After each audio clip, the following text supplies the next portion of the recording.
રાજપીપળાના હરસિદ્ધિ મંદિર પાસેના મકાનો સીલ કરાયા, લોકો ઘરવિહોણા બન્યા।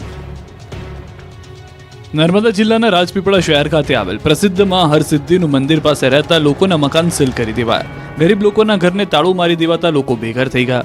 443 વર્ષ જૂના મંદિરને રાજા રજવાડા દ્વારા બનાવવામાં આવ્યું હતું। હવે મંદિરનું રિનોવેશન કરવાનું છે। વિકાસના કામને લઈને મંદિરના કમ્પાઉન્ડમાં રહેતા લોકો અને દુકાનોના માલિકોને 15 દિવસ પહેલા ખાલી કરવાની નોટિસ આપવામાં આવી, પરંતુ અહીં રહેતા લોકોએ આ મકાનો ખાલી ન કરતા વહીવટીતંત્ર દ્વારા આ 9 જેટલા લોકોના મકાનોને સીલ મારી દેવામાં આવ્યા। જો કે આ ભાડુઆત 40 વર્ષથી રહેતા હતા। આ ભાડુઆતો મકાનમાંથી સામાન પણ કાઢવા દેવામાં આવ્યો ન હોવાની ફરિયાદ કરી રહ્યા છે। મંદિરના વિકાસ માટે ભાડુઆતોના મકાન ખાલી કરવા માટે 2 વાર મામલતદાર દ્વારા નોટિસ આપવામાં આવી હતી અને નોટિસ પીરિયડ પૂર્ણ થઈ ગયા બાદ પણ મકાનો ખાલી નહીં કરતા સીલ મારી દેવામાં આવ્યું છે। હવે 9 ઘરના લોકો ઘર વિહોણા થતા રસ્તા પર આવી ગયા છે। એમની માંગ છે કે હવે એમને વૈકલ્પિક વ્યવસ્થા કરી આપવામાં આવે। ખાખી વર્દી માટે હજારો ઉમેદવારોએ કડકડતી ઠંડીમાં લગાવી દોડ। રાજ્યના પોલીસ વિભાગમાં 12,472 જગ્યા પર ભરતી કરવા માટે આજથી રાજ્યના 15 પરીક્ષા કેન્દ્રો ગ્રાઉન્ડ પર 10 લાખથી વધુ ઉમેદવારોની પ્રેક્ટિકલ પરીક્ષાનો પ્રારંભ થયો છે। આજથી શરૂ થયેલી પરીક્ષા આપવા માટે ઉમેદવારો વહેલી સવારે કડકડતી ઠંડીમાં જ પરીક્ષા કેન્દ્રો પર પહોંચ્યા હતા અને ખાખી માટે દોડ લગાવી હતી। મહિલા ઉમેદવારોની સાથે તેમના વાલીઓ પણ પરીક્ષા કેન્દ્રોની બહાર હાજર જોવા મળ્યા। પરીક્ષા કેન્દ્રો પર સફળ થયેલા ઉમેદવારોમાં ખુશીનો માહોલ, જ્યારે નિષ્ફળ થયેલા ઉમેદવારો નિરાશ જોવા મળ્યા। જોકે આ સમયે અન્ય ઉપસ્થિત પરિવારજન અને ઉમેદવારો એકબીજાને દિલાસો આપતા દેખાયા। પોલીસની 12,472 જગ્યાઓની ભરતી માટે 16 લાખ ઉમેદવારોએ અરજી કરી। જોકે બિન હથિયારધારી પોલીસ સબ ઇન્સ્પેક્ટર અને લોકરક્ષક કેડરમાં 10,73,786 ઉમેદવારો કન્ફર્મ થયા। સુરત, અમદાવાદ, ભુજ, ભરૂચ સહિતના કેન્દ્રો પર યુવાનો વહેલી સવારથી પહોંચી ગયા। દોડીને પરસેવો પાડ્યો। કામરેજ તાલુકાના વાવ ગામમાં એસઆરપી ગ્રુપ 11ના પોલીસ પરેડ ગ્રાઉન્ડ પર 700માંથી 350 ઉમેદવારોએ શારીરિક કસોટી આપી। ભરતી પ્રક્રિયા 8 જાન્યુઆરીથી 1 માર્ચ સુધી ચાલશે। ભરતીને લઈને 384.1 મીટરની લંબાઈવાળું ગ્રાઉન્ડ તૈયાર કરાયું છે, જેના ફરતા 5 ચક્કર લગાવી ઉમેદવારોએ 5 કિલોમીટરની અંતર 25 મિનિટનું પૂર્ણ કરવાનું રહેશે। 1 માર્ચ સુધી અહીં 69,000 ઉમેદવારો પરીક્ષા આપશે। ઉમેદવારોના સ્વાસ્થ્યને ધ્યાનમાં રાખી ગ્રાઉન્ડ પર ડોક્ટરની ટીમ સાથે એમ્બ્યુલન્સ પણ તૈનાત કરાઈ છે। વિરોધના વંટોળ વચ્ચે દિયોદરના લોકોને શંકર ચૌધરીએ આપ્યો વિકાસનો ભરોસો। નવા જિલ્લા મુદ્દે હવે શંકર ચૌધરીએ દિયોદરમાં આવીને મોટું નિવેદન આપ્યું। બનાસકાંઠામાંથી વાવ થરાદનો નવો જિલ્લો બન્યા બાદથી ક્યાંક ખુશી તો ક્યાંક નારાજગી છે। દિયોદરમાં તો કોંગ્રેસના નેતા સહિત કેટલાક સ્થાનિકો આ અમરનાથ ઉપવાસ પર બેઠા છે। તેઓની એક જ માંગ છે કે દિયોદરને મુખ્ય મથક બનાવી ઓગળ જિલ્લો જાહેર કરવામાં આવે। આ તરફ મંગળવારે જિલ્લાના પ્રતિનિધિઓએ ગાંધીનગરમાં મુખ્યમંત્રી અને પ્રભારી મંત્રી સાથે મુલાકાત કરી। ધાનેરા, કાંકરેજ અને દિયોદરના પ્રતિનિધિઓ પોતપોતાના મુદ્દા રજૂ કર્યા। આ તમામની વચ્ચે હવે શંકર ચૌધરીએ દિયોદરના ભેસાણા ગામે સામાજિક કાર્યક્રમમાં લોકોને સંબોધિત કરતા પોતાના પર ભરોસો રાખવાની અપીલ કરી। સાથે જ દાવો કર્યો કે જે વાવ થરાદ જિલ્લાને દેશનો સર્વશ્રેષ્ઠ જિલ્લો બનાવીશું। દિયોદરમાં સતત 7મા દિવસે પણ વિરોધ યથાવત જોવા મળ્યો। જિલ્લા કોંગ્રેસ પ્રમુખ ભરતસિંહ વાઘેલાએ અમરનાથ ઉપવાસ પર બેસીને અલગ ઓગળ જિલ્લાની માંગ કરી। તેમણે દાવો કર્યો કે માંગ નહીં સંતોષાય ત્યાં સુધી આંદોલન યથાવત રહેશે। બોટાદ, ગીર સોમનાથમાં બાઇક ચોરો બેફામ થયા છે। સતત ટ્રાફિકથી ધમધમતા રોડ પરથી બાઇકની ચોરીના દ્રશ્યો છે બોટાદના। પાળિયાદ રોડ પર ધોળા દિવસે બાઇકની ચોરી થતા પોલીસની કામગીરી સામે સવાલ ઉઠ્યા છે। પાળિયાદ રોડ પર મોગલ રેસ્ટોરન્ટ પાસેના પાર્કિંગમાં બાઇક પાર્ક કર્યું હતું ત્યારે ત્યાં તસ્કરો ત્રાટક્યા હતા અને રોડ પર પાર્ક કરેલી બાઇક સિફતથી ચોરીને ગઠિયો ફરાર થઈ ગયો। સમગ્ર ઘટના સીસીટીવીમાં કેદ થઈ ગઈ। પોલીસે સીસીટીવીની મદદથી આરોપીને પકડવા શરૂ કરી શોધખોળ। ગીર સોમનાથ જિલ્લામાં બાઇક ચોર ઝડપાયા। દુકાનદારે ગીરગઢડાના ધોકડવા ગામે એક એગ્રો બહાર બાઇકની ઉઠાંતરી કરતા 2 શખ્સો સીસીટીવી કેમેરામાં કેદ થઈ ગયા। જોકે તસ્કરની કિસ્મત ફૂટી અને બંને તસ્કરોને દુકાન માલિકે ગણતરીની મિનિટમાં ઝડપી પાડી મેથી પાક ચખાડી પોલીસને સોંપ્યા। ધોકડવા ગામથી થોડે દૂર બાઇક ચોરોને બાઇક માલિકે પીછો કરી ઝડપી લીધા। ત્યારબાદ તસ્કરને મેથી પાક ચખાડતા તસ્કરે મગરના આંસુએ રડી હાથ જોડી માફી માંગી, જેનો વિડીયો પણ વાયરલ થયો। તો મોરબી વાંકાનેર હાઈવે પર ડીઝલની લૂંટ થઈ। 2 ટ્રક ડ્રાઈવરે છરી બતાવીને લૂંટ ચલાવી। ટ્રક ડ્રાઈવરો છરી બતાવી ડીઝલ ટેન્કમાંથી પાઇપ વડે કેરબામાં ડીઝલ ભરી જતા હોય એવી ઘટના સીસીટીવીમાં કેદ થઈ। સફેદ કલરની સ્કોર્પિયો ગાડીમાં આવેલા 3 અજાણ્યા શખ્સો વિરુદ્ધ ગુનો નોંધાયો। અમરેલી બાદ કેશોદમાં ભાજપનો લેટર બોમ્બ ફૂટ્યો। અમરેલી બાદ હવે જૂનાગઢના કેશોદમાં પણ બોગસ લેટર કાંડનો મામલો સામે આવ્યો। કેશોદમાં થોડા દિવસ પહેલા શહેર ભાજપનો લેટર પેડ વાયરલ થયો। પીજીવીસીએલ કર્મચારીની કામગીરી પર સવાલ ઉઠાવતો લેટર વાયરલ થયો। ઉર્જા મંત્રીને સંબોધીને લખાયેલા લેટર પેડ પર મહામંત્રી જતીન સોઢા અને હોદ્દેદારોની બોગસ સહી હોવાનો આક્ષેપ થયો। જતીન સોઢાએ પોતે સહી ન કરી હોવાની સ્પષ્ટતા કરી, સાથે જિલ્લા સંગઠન સામે પણ કાર્યવાહી ન કરી હોવાનો આક્ષેપ કર્યો. ત્યારે બોગસ લેટરને લઈ હાલ સ્થાનિક રાજકારણ ગરમાયું છે. લેટરને લઈને કેશોદ ભાજપનો આંતરિક જૂથવાદ સામે આવ્યો છે. સુરત એપીએમસીમાંથી 2150 કિલો ચાઇનીઝ લસણ પકડાયું. સૌરાષ્ટ્ર માર્કેટિંગ યાર્ડ બાદ હવે સુરત એપીએમસી સુધી પણ પ્રતિબંધિત ચાઇનીઝ લસણ પહોંચી ચૂક્યું છે. સુરત એપીએમસીમાં હરાજી માટે લાવવામાં આવેલું 2150 કિલો પ્રતિબંધિત ચાઇનીઝ લસણ ઝડપી પાડી સ્થળ પર જ નાશ કરી દેવાયો હતો. હાલ લસણના ભાવ આસમાને હોય અને ચાઇનીઝ લસણ સસ્તું મળતું હોય, કેટલાક વેપારીઓ તો લાવી અહીં વેચાણ કરતા હોવાની વિગતો સામે આવી છે. ગુજરાતના ખેડૂતોને કંગાળ કરવા અને ગુજરાતીઓના સ્વાસ્થ્યને નુકસાન પહોંચાડવા કારસાનો પર્દાફાશ થયો. સુરત એપીએમસીમાં જ પ્રતિબંધિત ચાઇનીઝ લસણ પકડાતા ખળભળાટ મચી ગયો. એપીએમસીમાંથી કુલ 2150 કિલોગ્રામ જેટલું પ્રતિબંધિત ચાઇનીઝ લસણ પકડાયું, જેની માર્કેટમાં અંદાજિત કિંમત 10 લાખ જેટલી થવા જાય છે. ચાઇનીઝ લસણથી 3 કરતાં વધુ પ્રકારના કેન્સર થવાની આશંકા છે. ચાઇનીઝ લસણને ગટરના પાણીમાં પકાવવામાં આવે છે, ઉપરાંત તેને ક્લોરીન જેવા કેમિકલથી ધોવામાં આવે છે, જેથી વધારે સફેદ અને ચમકદાર બને છે. લસણ ઝડપથી પાકી જાય એ માટે અનેક કેમિકલ પ્રોસેસ થાય છે. સુરતથી વધુ 4 બોગસ ડોક્ટર ઝડપાયા. 6 દિવસમાં 10 બોગસ તબીબી ઝડપાયા છે. સુરતથી વધુ 4 બોગસ ઝોલાછાપ ડોક્ટરો ઝડપાયા. સુરતના ભેસ્તાન વિસ્તારમાં પોલીસ અને આરોગ્ય વિભાગની સંયુક્ત ટીમ દ્વારા દરોડા પાડી ડિગ્રી વગર તબીબી પ્રેક્ટિસ કરતા 4 બોગસ ડોક્ટરની ધરપકડ કરવામાં આવી. બોગસ તબીબો દ્વારા ક્લિનિકો પર દવાઓ અને ઇન્જેક્શનનો ઉપયોગ કરીને લોકોને સારવાર અપાતી હતી. યુપી અને વેસ્ટ બંગાળના 4 લોકો સુરતમાં ડોક્ટર બની ગયા. માત્ર ધોરણ 10 થી 12 સુધી ભણ્યા છે અને બોગસ તબીબો છેલ્લા 4 વર્ષથી પ્રેક્ટિસ કરી લોકોના આરોગ્ય સાથે ચેડા કરતા હોવાની વિગતો જાણવા મળી. ડમી દર્દીઓ મોકલી તપાસ કરવામાં આવી, જ્યાં પ્રેક્ટિસ કરતા તેઓએ પકડી ગયા હતા. છેલ્લા 3 વર્ષથી અથવા તો 4 વર્ષથી પ્રેક્ટિસ કરી રહ્યા હોવાની જાણકારી છે. પોલીસે ક્લિનિકમાંથી વિવિધ પ્રકારની દવાઓ, ઇન્જેક્શન, સિરપ, મોબાઈલ ફોન સહિત રૂપિયા 26,802 નો મુદ્દામાલ કબજે કર્યો. 22 સ્થળોએ તપાસ કર્યા બાદ આ બોગસ ડોક્ટરો સામે કાર્યવાહી કરી. તો થોડા દિવસ પહેલા સુરતના ડિંડોલીના નવાગામ વિસ્તારમાંથી ડોક્ટરની ડિગ્રી વિનાના 6 બોગસ તબીબ ઝડપાતા ખળભળાટ મચ્યો. અહીં ચોંકાવનારી બાબત તો એ છે કે આ તમામ ઝોલાછાપ ડોક્ટર પહેલા દવાખાનામાં પ્યુનની નોકરી કરતા, ત્યારબાદ તેમણે પોતાની બોગસ ક્લિનિક ખોલી હોવાનો પોલીસ તપાસમાં ખુલાસો થયો. મૂળ મહારાષ્ટ્ર, બિહાર અને ઉત્તર પ્રદેશ સહિતના રાજ્યોના વતની બોગસ તબીબોની ધરપકડ કરીને તેમની પાસેનો એલોપેથિક દવાઓનો જથ્થો પણ કબજે કર્યો. સુરતમાં પાંજરે પુરાયેલા દીપડો સળિયા તોડી ભાગી ગયો. પાંજરામાં ધમપછાડા કરતો દીપડો ગણતરીની કલાકોમાં જ લોખંડના સળિયા તોડી બહાર આવી જતા સુરતના લોકોમાં નાસભાગ મચી ગઈ. મહુવાના નિરાલી ગામ ખાતે પાંજરામાં કેદ થયેલ દીપડો સળિયો તોડી ભાગી જવામાં સફળ થયો. તખલાદી પાંજરું મૂકવા બદલ સ્થાનિકોએ વન વિભાગની ટીમ વિરુદ્ધ રોષ વ્યક્ત કર્યો. સુરત જિલ્લાના છેવાડે આવેલા મહુવા તાલુકાના નિરાલી ગામ ખાતે છેલ્લા કેટલાક દિવસથી દીપડો આંટાફેરા મારતો હતો, જેને લઈને ગ્રામજનોએ ફરિયાદ કરતા વન વિભાગની ટીમે દીપડાને પકડવા માટે પાંજરું ગોઠવ્યું. ત્યારે આ પાંજરામાં મારણની લાલચે રાત્રિએ દીપડો પાંજરે પુરાઈ ગયો હતો. પાંજરામાં પુરાઈ ગયા બાદ પાંજરામાંથી નીકળવા માટે ધમપછાડા કર્યા. ભુરાયો થયો હતો. દીપડો પાંજરે પુરાયો હોવાની જાણ સ્થાનિકોને થતાં સ્થાનિકો તાત્કાલિક સ્થળ પર દોડી ગયા. લોકોના ટોળાને જોઈને દીપડાએ ધમપછાડા શરૂ કર્યા. લોકોએ રાહતનો શ્વાસ લીધો હતો. જોકે ગણતરીની મિનિટોમાં જ દીપડાએ પાંજરાનો સળિયો તોડી બહાર નીકળી જવામાં સફળતા પણ મેળવી હતી, જેના કારણે લોકોમાં નાસભાગ મચી ગઈ. લોકોએ વન વિભાગની કામગીરી સામે પણ રોષ વ્યક્ત કર્યો હતો. વન વિભાગની ટીમે ક્ષતિગ્રસ્ત પાંજરું ગોઠવ્યું હોવાનું સ્થાનિકોએ જણાવ્યું. ચાઇનીઝ દોરીના પ્રતિબંધનો કડક અમલ કરાવવા હાઈકોર્ટનો આદેશ.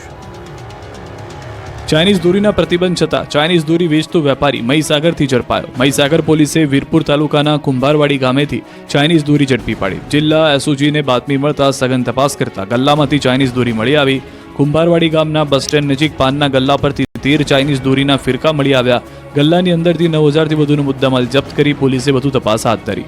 તો ઉત્તરાયણને લઈ સુરત પોલીસ સતર્ક બની. ખટોદરા પોલીસે દોરી અને પતંગ વેચતા સ્ટોલમાં કર્યું ચેકિંગ. ચાઇનીઝ દોરીના વેચાણને લઈ પોલીસે સરપ્રાઇઝ ચેકિંગ કરતા વેપારીઓમાં ફફડાટ ફેલાયો. પીઆઈ ભાવેશ રબારી સહિતના સ્ટાફે બજારોમાં ચેકિંગ હાથ ધર્યું. બીજી બાજુ ઉત્તરાયણના તહેવાર દરમિયાન ઘાતક વસ્તુઓના ઉપયોગ સામે હાઈકોર્ટમાં અરજી કરાઈ. ચાઇનીઝ દોરી, કાચ પાયેલા દોરા, ચાઇનીઝ તુક્કલ સામેના પ્રતિબંધના કડકપણે અમલ કરાવવા કોર્ટમાં અરજી કરાઈ. હાઈકોર્ટના આદેશ અને સરકારના પરિપત્રોનું પાલન ન થતું હોવાનું અને ખુલ્લેઆમ વેચાણ થતું હોવાની રજૂઆત કરવામાં આવી. ત્યારે કોર્ટે નિયમનો કડક અમલ કરાવવા આદેશ કર્યો. કાર્યવાહીનો રિપોર્ટ રજૂ કરવા આદેશ કર્યો છે. અંબાજી કોરિડોરને લઈને નડતરરૂપ મિલકતો તોડાશે, વેપારીઓમાં ફફડાટ.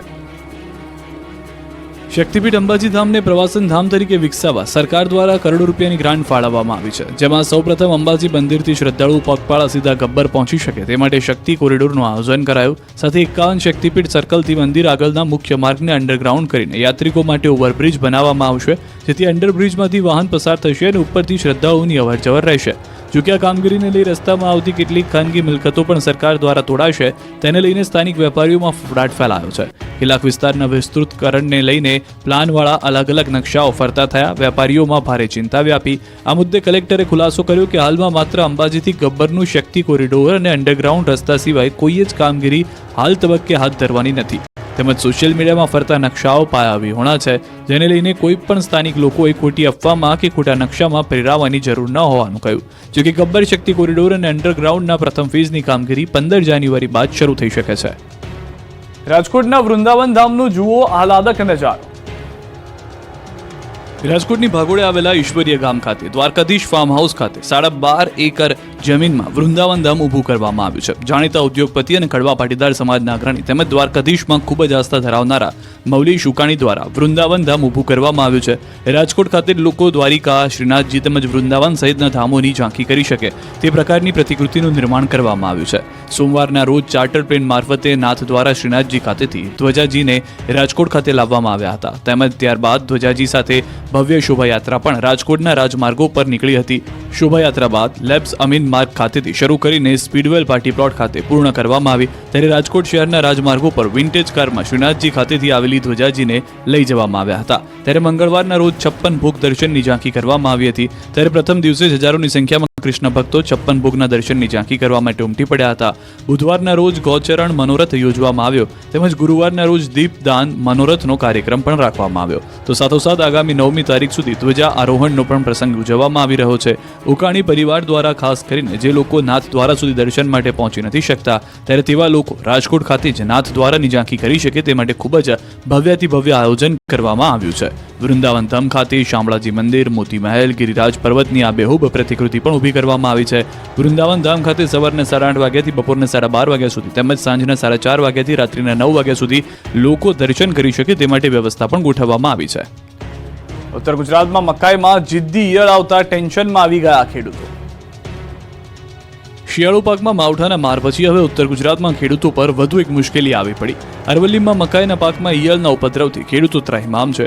ખેડૂતોનો દાવો છે કે દવા છાંટીને થાકી ગયા હોવા છતાં ઈયળનો ઉપદ્રવ ઘટતો નથી. આવી જ સ્થિતિ રહેશે તો મકાઈના ઉત્પાદનમાં 70% સુધીનો ઘટાડો થવાની આશંકા ખેડૂતે વ્યક્ત કરી. અરવલ્લીમાં ચાલુ રવિ સિઝનમાં 11 જેટલા હેક્ટરમાં મકાઈનું વાવેતર થયું છે. પાક તૈયાર થવાના આરે છે. તેવામાં વાતાવરણમાં પલટાથી પાકમાં ઈયળનો ઉપદ્રવ વધી ગયો છે, જેના કારણે ઈયળ પાકના પાન અને મકાઈના ડૂડાને નુકસાન કરી રહી છે. કેટલાક ખેડૂતોએ તો ઈયળ પર નિયંત્રણ માટે 10-10 હજારનો ખર્ચ કર્યો છે, પરંતુ બધું જ પાણીમાં ગયું હોય એવું લાગી રહ્યું છે. પત્ની અને પુત્રની હત્યા કરનાર પતિએ સાર્યા મગરના આંસુ. મગરના આંસુ સારતો આ છે પત્ની અને પુત્રીનો હત્યારો પતિ. સુરતના સરથાણા જગતનાકા રાજન સ્વપ્ન સૂર્ય બિલ્ડિંગમાં 11 દિવસ અગાઉ ખૂની ખેલ ખેલી પરિવાર પર હુમલો કરી પત્ની પુત્રની હત્યા કરી હતી. બાદમાં 2 વખત આપઘાતનો પ્રયાસ કરનાર સ્મિતને હોસ્પિટલમાંથી રજા અપાતા પોલીસે ધરપકડ કરી. ત્યારબાદ પોલીસે તેને લઈને તેના ઘર પર રિકન્સ્ટ્રક્શન માટે પહોંચી હતી, જ્યાં સ્મિત મગરના આંસુ સારતો જોવા મળ્યો. જાણે બે હત્યા કર્યાનો પસ્તાવો હોય તેવો ડોળ કર્યો. પોલીસની હાજરીમાં ધ્રુસકે રડ્યો. 11 દિવસ પહેલા કઈ રીતે બનાવ બન્યો હતો તેનું રિકન્સ્ટ્રક્શન કરવામાં આવ્યું. સ્મિતે કઈ રીતે પોતાની પત્ની અને પુત્રને મોતને ઘાટ ઉતાર્યા અને ત્યારબાદ માતા અને પિતા પર કઈ રીતે હુમલો કર્યો તેનું શબ્દશઃ વર્ણન કર્યું. સુરત પોલીસની ટીમ જ્યારે સ્મિતને લઈ રિકન્સ્ટ્રક્શન માટે પહોંચી ત્યારે આસપાસથી મોટી સંખ્યામાં લોકોના ટોળા ઘટના સ્થળની આસપાસ એકત્રિત થઈ ગયા. આ સમયે કોઈ અનિચ્છનીય બનાવ ન બને તે માટે પોલીસનો ચુસ્ત બંદોબસ્ત પણ ગોઠવવામાં આવ્યો. ગત શુક્રવારે ભાનમાં આવેલા સ્મિતે પરિવારમાં જુદા જુદા કારણોથી રોજબરોજ થતા ઝઘડાથી કંટાળીને પરિવારને ખતમ કરી આપઘાત કરવાનું નક્કી કરી હુમલો કર્યાની કબૂલાત કરી હતી. પોલીસે તેને હોસ્પિટલમાંથી રજા મળ્યા બાદ ધરપકડ માટે રાહ જોઈ હતી. સુરતમાં મહિલાની હત્યા બાદ તણાવભર્યું વાતાવરણ. સુરતના મલુની વિસ્તારમાં મહિલાની હત્યાની ઘટનાને મુસ્લિમ સમાજે વખોડી. મુસ્લિમ સમાજના લોકોએ સાથે મળી પોલીસને રજૂઆત કરીને આરોપીઓ સામે આકરી કાર્યવાહી કરવા માંગ કરી. મહત્વનું છે કે તારીખ 29 જાન્યુઆરીએ મલુની વિસ્તારમાં રહેતા આરોપીઓએ 23 વર્ષીય દીપાલી પર ચાકુથી હુમલો કર્યો. ત્યારબાદ મહિલાનું 5 જાન્યુઆરીએ હોસ્પિટલમાં સારવાર દરમિયાન મોત થયું, જેને લઈ આરોપીઓ સામે આકરી કાર્યવાહી કરવા માંગ ઉઠી. જોકે હાલમાં આરોપીઓ પોલીસ હિરાસતમાં છે. બીજી તરફ આ ઘટનાથી વિસ્તારમાં તણાવભર્યો માહોલ ઉભો થયો છે, જેના કારણે ઘણી બધી દુકાનો બંધ જોવા મળી રહી છે. સુરતમાં પત્ની પિયર જતી રહેતા પતિનો આપઘાત. સુરતના પાંડેસરામાં પ્રેમ લગ્નનો કરુણ અંજામ આવ્યો. પત્નીને પિયર પક્ષ દ્વારા છળકપટથી ઘરે લઈ જતા પતિએ આપઘાત કરતા ચકચાર મચી છે. મહત્વનું છે કે પ્રેમ લગ્ન બાદ પતિ પત્ની એકસાથે રહેતા હતા. ત્યારે યુવતીના પરિવારજનો રીતિ રિવાજ મુજબ દીકરીને પરત સાસરે મોકલીશું તેવું કહીને ઘરે લઈ ગયા. ત્યારબાદ યુવતીને તેના મૂળ વતન રાજસ્થાન લઈ જવાનો દાવો કરાયો. એક અઠવાડિયા સુધી બીમાર પિતા સાથે વતન રાજસ્થાન ગયેલી પત્ની કોમલ સાથે કોઈ સંપર્ક ન થતા દશરથ હતાશ થઈ ગયો. વાયદો કરવા છતાં યુવતીને સાસરે મોકલતા યુવકે પત્નીના વિરહમાં આપઘાત કર્યો. ત્યારે આ ઘટનાને લઈ યુવકના પરિવારજનોએ લાશ સ્વીકારવાનો ઇનકાર કર્યો. યુવકના પરિવારજનોએ યુવતીને પતિના અગ્નિ સંસ્કાર માટે પાછી લાવવા માટે મક્કમ બન્યા, જેને લઈને પોલીસ પણ દોડતી થઈ. ઈડી અને સીઆઈડીની ધમકીઓ આપી ડિજિટલ અરેસ્ટ કરી 15 લાખ પડાવ્યા. ભાવનગર સાયબર ક્રાઇમે ડિજિટલ અરેસ્ટના ગુનામાં વધુ એક આરોપીની ધરપકડ કરી છે. આણંદના આઈશા પાર્કમાં રહેતા આરોપી જુનેદ વોહરાને દબોચી લેવાયો છે. કોર્ટે આરોપીના 2 દિવસના રિમાન્ડ મંજૂર કરતા આરોપીની પૂછપરછ ચાલી રહી છે. આરોપી યુવકે વૃદ્ધને ઈડી અને સીઆઈડીની ધમકીઓ આપી 15 લાખ રૂપિયાની છેતરપિંડી કરી. 7 નવેમ્બરે આરોપીએ મૂળ ભાવનગરના અને હાલ પૂનામાં રહેતા 65 વર્ષના વૃદ્ધ કોન્ટ્રાક્ટરને વિડીયો કોલ કર્યો અને ઈડીના નામે ધમકી આપી 15 લાખની છેતરપિંડી કરી. જોકે સાયબર ક્રાઇમે આરોપી જુનેદ વોહરાને ઝડપી વધુ તપાસ હાથ ધરી છે.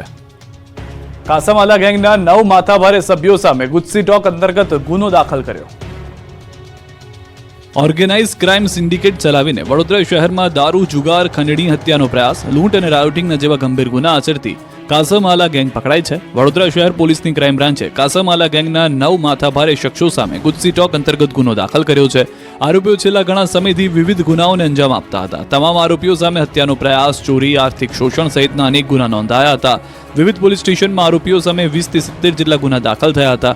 સૌથી વધુ 69 ગુના આરોપીઓના હુસેન મિયા સુન્ની સામે નોંધાયેલા છે, જ્યારે અકબર સુન્ની સામે 30 ગુના નોંધાયેલા છે. પોલીસે આરોપીઓને કોર્ટ સમક્ષ રજૂ કરતા આરોપીઓના રિમાન્ડ મંજૂર કર્યા. હુસેન સુન્ની કાસામાલા ગેંગનો મુખ્ય લીડર છે અને આ ગેંગે મળીને છેલ્લા 10 વર્ષમાં 164 ગુના આચર્યા છે. હુસેન સુન્ની ગુનાઓથી મેળવેલા રૂપિયાનો હિસાબ કરી એક ડાયરીમાં લાખતો